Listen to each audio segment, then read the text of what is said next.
जय हिंद दोस्तों, स्वागत है आप सभी का आपके अपने परिवार द लॉजिकल साइंस में। मैं हूं आलोक सिंह आतीश और आज के इस वीडियो सेशन में हम लोग डिस्कस करने वाले हैं एएलपी इन टेक्नीशियन साइंस एक्सप्रेस के छठे क्लास की।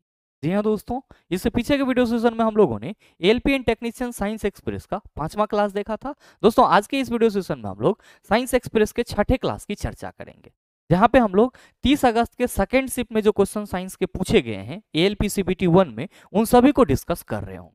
साथ ही आपकी जानकारी के लिए बताना चाहूंगा कि आज के इस सेशन का जो भी क्वेश्चन है उसका पीडीएफ आपको कहाँ मिलेगा, ये हमारे टेलीग्राम ग्रुप से मिल जाएगा, जिसका लिंक इस वीडियो के नीचे डिस्क्रिप्शन में दिया हुआ है। आप वहां से जाकर के ले सकते हैं। और मेरे मित्र, साथ ही आप सबों से कहना चाहूंगा कि अगर आप सबों ने थोड़ा सा भी कहीं से भी साइंस पढ़ा है, मेरे ख्याल से आज के इस शिफ्ट में जो भी क्वेश्चन पूछे गए थे 2018 में, उसको आप बिना किसी डर के, बिना कुछ सोचे आसानी से कर सकते हैं। और इसीलिए मैंने थंबनेल पे लिखा भी है कि ये सबसे हलवा शिफ्ट रहा होगा 2018 के एएलपी सीबीटी 1 का। आप कहेंगे सर क्वेश्चन क्या है, तो आइए चलते हैं पहले क्वेश्चन की तरफ। मेरे मित्र, आपका पहला क्वेश्चन आपके सामने है।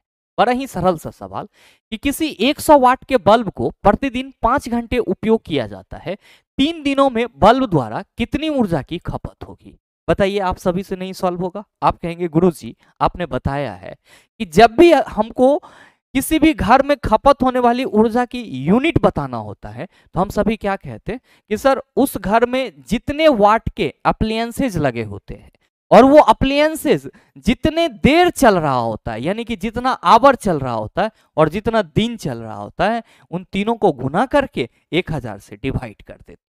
आपके क्वेश्चन में क्या कहा जा रहा है कि 100 वाट का बल्ब, यानी कि हमारा जो अप्लायंसेज है उसकी शक्ति कितनी है 100 वाट। कितना देर चल रहा है सर, 5 घंटा चल रहा है।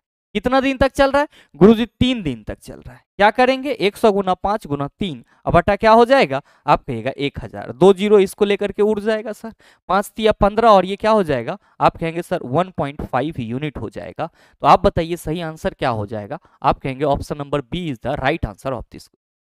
मेरे मित्र ध्यान देंगे कि यहाँ पे आपसे क्वेश्चन सिर्फ यूनिट पूछा गया तो आपने बड़े ही सरलता से 1.5 यूनिट कह दिया। लेकिन अगर आपसे क्वेश्चन ये पूछा जाता कि क्वेश्चन सेम रहता और आपसे कहा जाता कि बल्ब द्वारा कितनी ऊर्जा जूल में खपत होगी, तब आप क्या कहते। तो सर तब भी आप बड़े ही आसान वे में ये कहते कि गुरुजी यहाँ पे जो 1.5 यूनिट निकला है इसी को हम जूल में बदल लेंगे। हम सबों को मालूम है, हम सबों को मालूम है कि 1 यूनिट में कितना जूल ऊर्जा होता है। आप कहेगा 3.6 इंटू 10⁻6 जूल होता है। 1.5 यूनिट में कितना होगा, आप कहेंगे 1.5 इंटू 3.6 इंटू 10⁻6 जूल हो जाएगा। मेरे मित्र, इस दोनों को मल्टीप्लाई करेंगे हमारा आंसर आ जाएगा। तो अगर जूल में पूछा जाता तो सर हम लोग कुछ इस तरह से कहते, लेकिन यूनिट की बात की गई थी तो हमारा आंसर तो पहले ही आ चुका है। आइए बात करते हैं अगले क्वेश्चन की। अगला क्वेश्चन ये रहा आपके सामने, बड़ा ही सरल सा क्वेश्चन। निम्न में से कौन आधात वर्धनीय है। आप सभी कहेंगे कि सर आधात वर्धनीयता का मतलब होता है धातु का वैसा गुण जिसमें धातु को पीट पीट करके पतला चादर में बदला जा सकता है। और हम लोग कहते हैं कि गुरुजी अगर हम सबसे ज्यादा आधात वर्धनीय धातु की बात करते हैं तो पहले फर्स्ट में किसका नाम लेते हैं सर, फर्स्ट में हम सोना यानी कि एयू का नाम लेते हैं और सेकंड में किसका नाम लेते हैं, तो गुरुजी सिल्वर का नाम लेते हैं। आप देख लीजिए, आपसे क्वेश्चन क्या करा जा रहा है कि निम्न में से कौन आधात वर्धनीय नहीं है। आप क्या कहेंगे कि सर चूंकि आधात वर्धनीयता धातुओं की प्रॉपर्टीज होती है, तो जितने भी धातु होंगे वो उन सभी में आधात वर्धनीयता की गुण होगी। हाँ, ये अलग बात है कि सबसे ज्यादा आधात वर्धनीय सोना होगा, उसके बाद चांदी होगा, लेकिन आधात वर्धनीयता की प्रॉपर्टीज तो हर एक मेटल में होगी। आप कहेंगे बिल्कुल भाई, मेरे यहाँ पे चांदी मेटल है, आप कहेंगे आधात वर्धनीयता होगी। एल्युमिनियम मेटल है, इसमें भी मेलेबिलिटी होगी। कॉपर मेटल है, मेलेबिलिटी होगी। लेकिन ग्रेफाइट क्या है सर, ये तो कार्बन का अपरूप है, यानी कि नॉन मेटल के अंतर्गत आता है, इसमें आधात वर्धनीयता नहीं होगी। इसको पीटेंगे तो क्या हो जाएगा सर, ये टूट जाएगा। और हम लोग कहते हैं धातुओं में आधात वर्धनीयता की गुण होती है,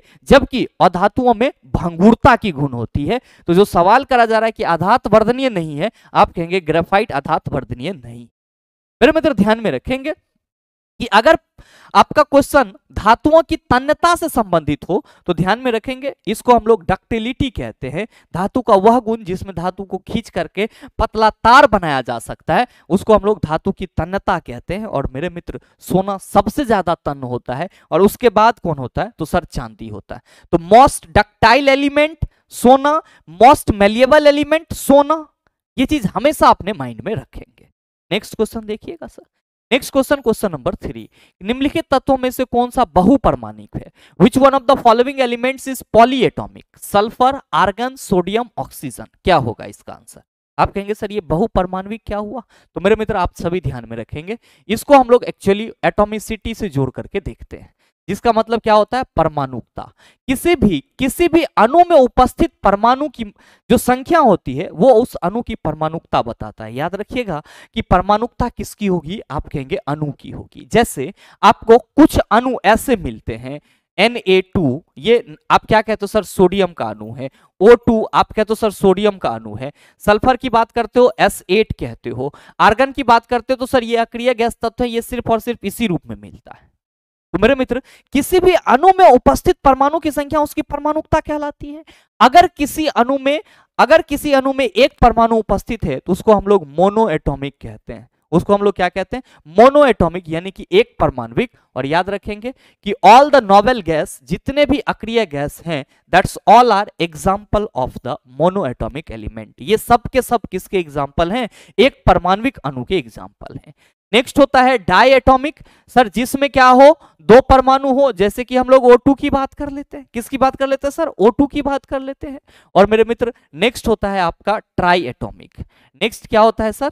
ट्राइएटॉमिक, जिसमें अणु में कितने परमाणु होते हैं? तो सर 3 परमाणु होते हैं, जैसे कि हम लोग नाइट्रोजन की बात करते हैं। और फिर होता है सर टेट्राएटॉमिक।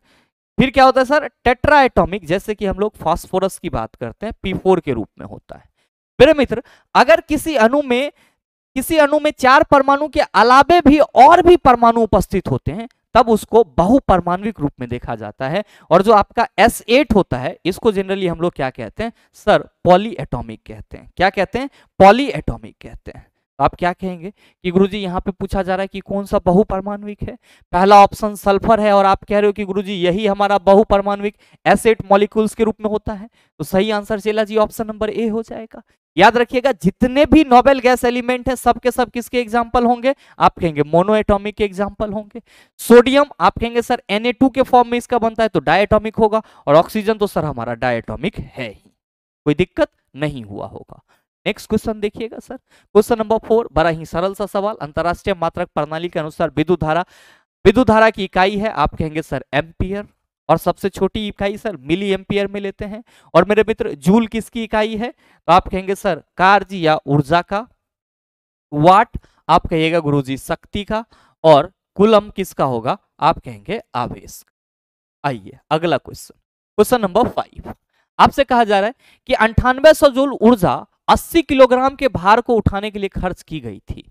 द्रव्यमान कितना ऊंचाई तक उठाया गया था? मेरे मित्र जब वस्तु को ऊपर उठाया जा रहा है किसी ऊंचाई तक, जाहिर सी बात है कि यहाँ पे पोटेंशियल एनर्जी की बात की जा रही है, जो कि कितना है? 9800 जूल है। मास कितना है सर? मास हमारा 80 kg है। जी का वैल्यू नहीं दिया हुआ है तो अपने मन से हम लोग सर 10 मान सकते हैं, कोई दिक्कत नहीं होगा। अब आपसे क्या पूछा जा रहा है कि कितना ऊंचाई तक उठाया गया है, तो आप क्या कहेंगे कि गुरुजी हम लोग को मालूम है कि P इक्वल टू क्या होता है? mgh होता है। तो Pe यहाँ पे Pe हमारा कितना है? आप कहेंगे सर 9800 है। मास हमको 80 kg दिया हुआ है। जी का वैल्यू 10 लेते हैं। H ये जीरो इसके साथ, ये जीरो इसके साथ कैंसिल हो जाएगा। H इक्वल टू क्या हो जाएगा सर? 98/8 हो जाएगा। भाई मेरे जब आप इसको डिवाइड करोगे तो क्या कहोगे कि गुरुजी 98/8 को डिवाइड करेंगे तो 8 एकम 8, 9 में 60 गया 1, ये हो जाएगा 8 दूना 16। और फिर यहाँ पे बचेगा पॉइंट, यहाँ ले आओ सर 8 दूना 16, फिर ये आते चला जाएगा 8 पंचे 40, यानी कि ये हो जाएगा आपका 12.25 मीटर। तो मेरे मित्र देख लीजिए आपके किस ऑप्शन में है। आप कहेंगे सर यहाँ पे 10.5 है, नहीं होगा। 15.0 नहीं होगा। 22.5 नहीं होगा। 12.5 मीटर लिखा हुआ है, आपको 12.25 आया है। तो चूंकि एग्जैक्ट ऑप्शन नहीं है तो सर लगभग में आंसर हमारा क्या होगा? ऑप्शन नंबर डी होगा। ध्यान में रखिएगा, ऐसे प्रश्न भी आपको देखने को मिल सकते हैं, तो परेशान होने की जरूरत नहीं है। हम अपने आंसर के नजदीक वाला जो ऑप्शन होगा उसको टिक कर सकते हैं, इसमें कोई बुराई नहीं है सर। और ये क्वेश्चन बनाने का एक नियम भी है, आप सभी ध्यान में रखना। नेक्स्ट क्वेश्चन ध्यान देंगे, क्वेश्चन नंबर 6, न्यूलैंड की तालिका में डैश को हैलोजन के साथ रखा गया था। आपका मैग्नीज और एस है, Fe और Fe है, कोबाल्ट और निकेल है, और सी और La है। क्या होगा इसका आंसर? मेरे मित्र आप सबों को मालूम है कि न्यूलैंड ने भी तत्वों को क्या किया था, तो सर उसके गुणों को समझने के लिए अपना एक अष्टक नियम दिया था जिसको हम लोग न्यूलैंड का ऑक्टेव रूल कहते हैं।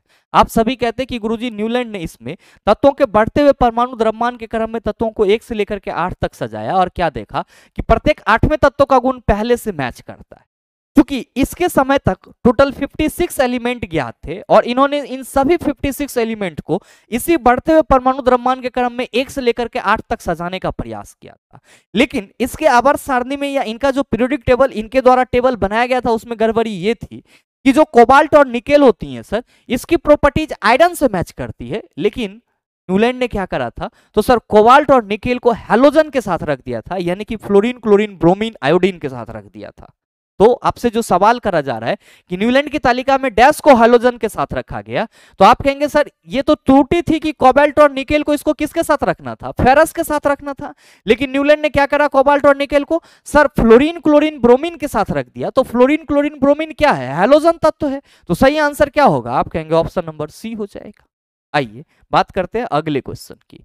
अगला क्वेश्चन, क्वेश्चन नंबर 7, आपसे कहा जा रहा है कि निम्नलिखित में से कौन सा कथन सही है, दूसरे समूह के तत्वों को अल्कली धातु कहा जाता है। आप कहेंगे गलत है। मेरे मित्र आप सभी याद रखना कि वर्ग 1 के तत्व को क्या कहा जाता है, क्षारीय धातु कहा जाता है।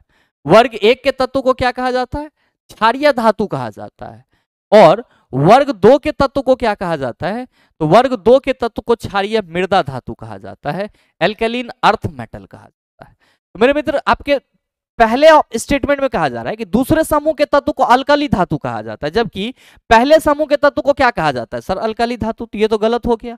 अब है दूसरे में पहले समूह के तत्वों को क्षारीय धातु कहा जाता है। अब मेरे मित्र पहले समूह के जो तत्व है उसको तो हम लोग क्षारीय धातु बोलते ही बोलते हैं। अब नेक्स्ट है कि 17वें समूह के तत्व को हैलोजन कहा जाता है। तो आपसे ये पूछा जा रहा है कि कौन सा कथन सही है। आप क्या कहेंगे कि सर ये जो ऑप्शन बी है इसमें ये ठीक कहा जा रहा है कि पहले समूह के तत्व को क्षारीय धातु कहा जाता है, जबकि दूसरे समूह को क्या कहेंगे, क्षारीय मृदा धातु, और 17वें समूह को तो हम लोग हैलोजन कहते ही हैं। तो आप देख लीजिए कि आपके किस ऑप्शन में बी और सी दिया हुआ है, आपके किस ऑप्शन में बी और सी दिया हुआ है। आप कहेंगे सर ऑप्शन नंबर ए में बी और सी दिया हुआ है। तो सही आंसर क्या हो जाएगा सर, ऑप्शन नंबर ए हो जाएगा। क्यों, क्योंकि पहले समूह के तत्व को क्षारीय धातु और दूसरे समूह के तत्व को क्या कहा जाता है, क्षारीय मृदा धातु कहा जाता है, जो कि बिल्कुल ही सही है। आइए अब बात करते हैं हम लोग अगले क्वेश्चन की। अगला क्वेश्चन, क्वेश्चन नंबर 8, रिक्त स्थान में सबसे उपयुक्त विकल्प भरें। कली चूना डैश बनाने के लिए पानी के साथ प्रतिक्रिया करता है। ध्यान में रखेंगे, कली चूना की बात की जा रही है तो क्या कहेंगे हम लोग, कैल्शियम ऑक्साइड कहेंगे। अब ये पानी के साथ प्रतिक्रिया करता है, यानी कि जब कैल्शियम ऑक्साइड वाटर के साथ रिएक्ट करता है तो ये क्या बनाता है, कैल्शियम हाइड्रोक्साइड बना लेता है। जब कैल्शियम ऑक्साइड वाटर के साथ रिएक्ट करता है तो क्या बना लेता है, कैल्शियम हाइड्रोक्साइड बना लेता है। और मेरे मित्र इसको क्या बोला जाता है, स्लैग्ड लाइम बोला जाता है। क्या बोला जाता है, स्लैग्ड लाइम बोला जाता है। तो सही आंसर क्या हो जाएगा सर, ऑप्शन नंबर सी हो जाएगा। ध्यान में रखेंगे, चूना पत्थर किसे कहते हैं, तो आप याद रखना CaCO3 कैल्शियम कार्बोनेट को कहते हैं। चूने का क्लोराइड मतलब चूना के साथ क्लोरीन मिला हुआ है। स्लैग्ड चूना कैल्शियम हाइड्रोक्साइड को कहेंगे। और चौक पाउडर के लिए भी हम लोग फॉर्मूला क्या लिखते हैं सर, CaCO3 लिखते हैं। उम्मीद करते हैं समझ पाए होंगे।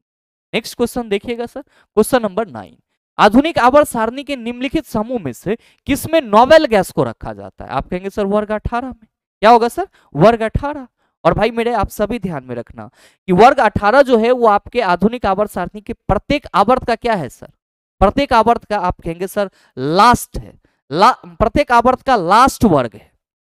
और मेरे मित्र आप सभी ध्यान में रखेंगे कि आपके आवर्त सारणी में 7 आवर्त है और सातों आवर्त का लास्ट तत्व क्या है, अक्रिय गैस तत्व है। क्या है सर, अक्रिय गैस तत्व है। ये चीज भी आप अपने माइंड में रखना। बाद बाकी आप सभी को मालूम होगा कि वर्ग 15 नाइट्रोजन का फैमिली होता है। अगर हम लोग 16 की बात करते तो किसको रखते सर, सल्फर वगैरह आ जाते हैं। 17 में तो सर हेलोजन है ही।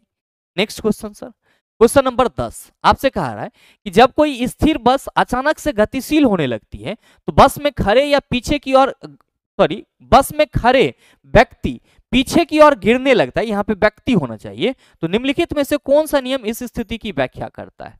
आपसे कहा जा रहा है कि जब कोई स्थिर बस अचानक से गतिशील होती है तो उसमें जो खड़ा व्यक्ति होता है वो पीछे की ओर गिरने लगता है। जैसे अगर हम यहाँ पे हैं, खड़ा है और ये जो हमारा स्टेज है सर, इसको कोई आगे से खींच ले तो हम ऐसे उलट जाएंगे।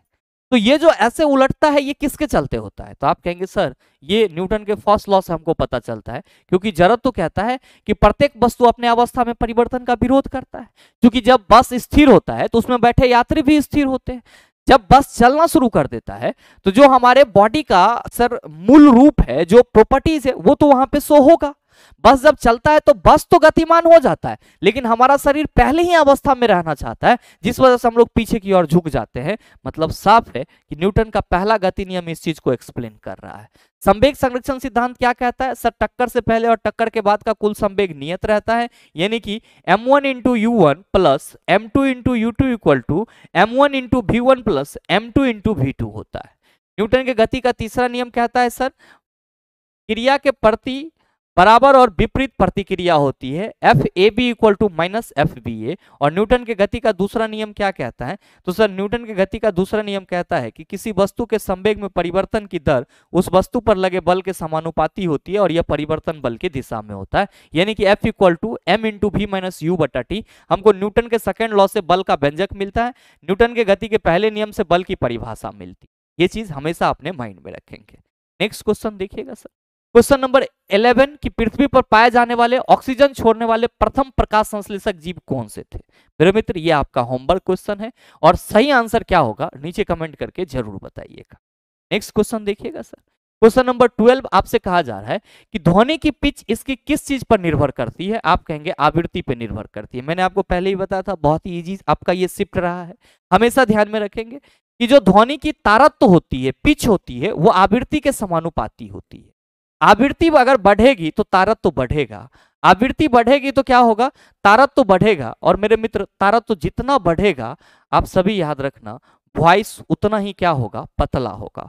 और मेरे मित्र जो हम लोग कहते हैं कि सर बच्चा और जो गर्ल्स होती है उनका आवाज पतला होता है, इसलिए कि उनके वोकल कोर्ड्स में फ्रीक्वेंसी ज्यादा होती है, जिस वजह से पिच बढ़ जाता है और पिच बढ़ने के चलते उनका वॉइस क्या हो जाता है? पतला। लेकिन जेंट्स का आवाज मोटा होता है, क्यों? क्योंकि सर इसका पिच कम होता है, यानी कि ये लो पिच वाले होते हैं, जिस वजह से वॉइस क्या होता है? सर पतला होता है। नेक्स्ट कहेंगे सर तीव्रता, तो सर ये ध्वनि की तीव्रता से हम लोग जोड़ करके देखते हैं और जनरली ध्वनि की तीव्रता ध्वनि के लाउडनेस को बताता है। और इंटेंसिटी की बात करते हैं तो हम लोग क्या कहते हैं? सर डेसिबल में हम लोग मापते हैं। नेक्स्ट एम्पलीट्यूड, तो सर मीन पोजीशन से महत्तम विस्थापन जो होता है वो हमारा एम्पलीट्यूड कहलाता है। और सर टिम्बर लय का यहाँ पे कोई सेंस नहीं निकलता है सर। नेक्स्ट क्वेश्चन ध्यान देंगे, नेक्स्ट क्वेश्चन 13 नंबर, 820 स्टेज आवृत्ति वाले किसी ध्वनि तरंग का तरंग दैर्ध्य क्या होगा यदि उसकी गति किसी खास माध्यम में 420 मीटर प्रति सेकंड है? चला बहुत सरल सा सवाल है। फ्रीक्वेंसी कितना दिया हुआ है? फ्रीक्वेंसी गुरुजी दिया हुआ है 820।